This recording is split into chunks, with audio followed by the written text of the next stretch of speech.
Alright, so we're going to continue our discussion on this integration technique, talking about u-substitution.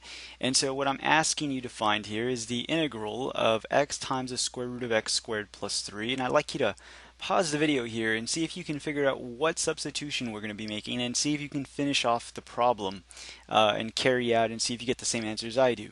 So assuming you stopped the video and had a few moments to, take a crack at this problem, one thing I notice is I have an x sitting on the outside and I have x squared plus 3 on the inside here.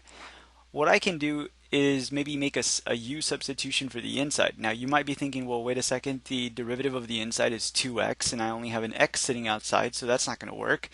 But let's just go ahead and try it anyway and you'll see what's going to happen. So I'm going to say u is equal to x squared plus 3. And now I got to take the derivative. I have to take the derivative of this thing. So I'm going to say du dx is equal to just 2x.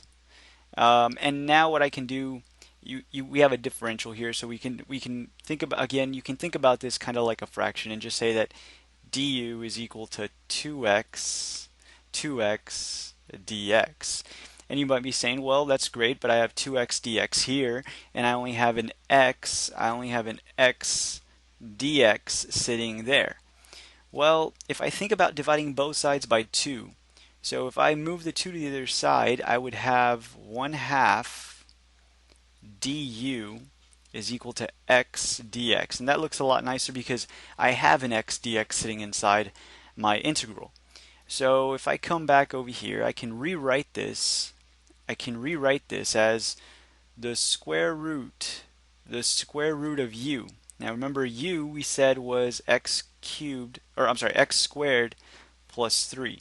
So what I can actually say is that this is a square root of u.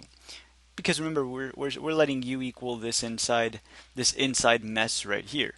So we're going to say the square root of u.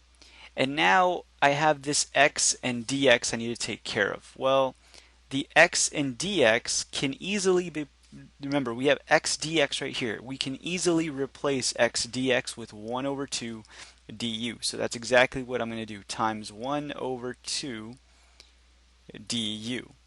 And because this is just a constant, what I can actually do is move that constant outside in front. So I can say 1/2, and then now I have the integral. And now I'm going to rewrite this square root of u. I don't like having the square root of u. I'm just going to write that as u to the 1/2. And then the du, well, the du will just stay inside our integral.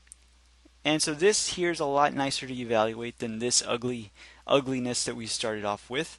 So what does this integral evaluate to? Well, let's figure it out. We have, let's see, 1/2 is going to stay on the outside.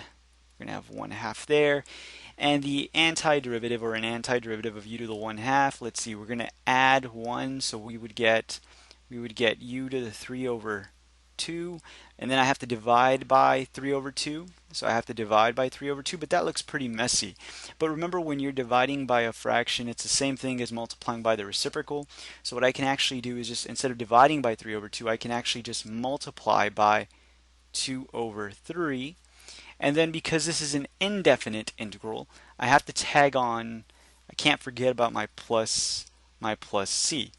And here all I'm going to do is just clean this up. I notice that the 2's here will cancel each other out. So I'm left with, let's see, 1/3. U to the 3/2. Well, what was u? Recall that u was this substitution that we made. It was x squared plus 3.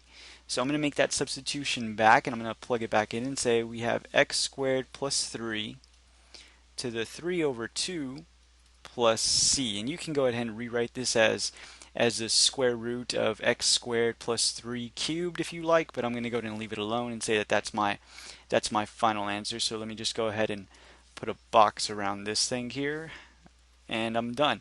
So again, it's kind of the same process.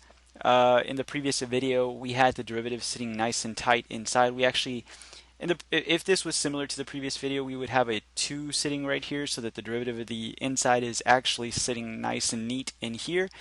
But notice that it didn't really matter. We still were able to do our our u substitution here. So in the next videos we'll look at some more challenging examples using this technique of integration, so stay tuned.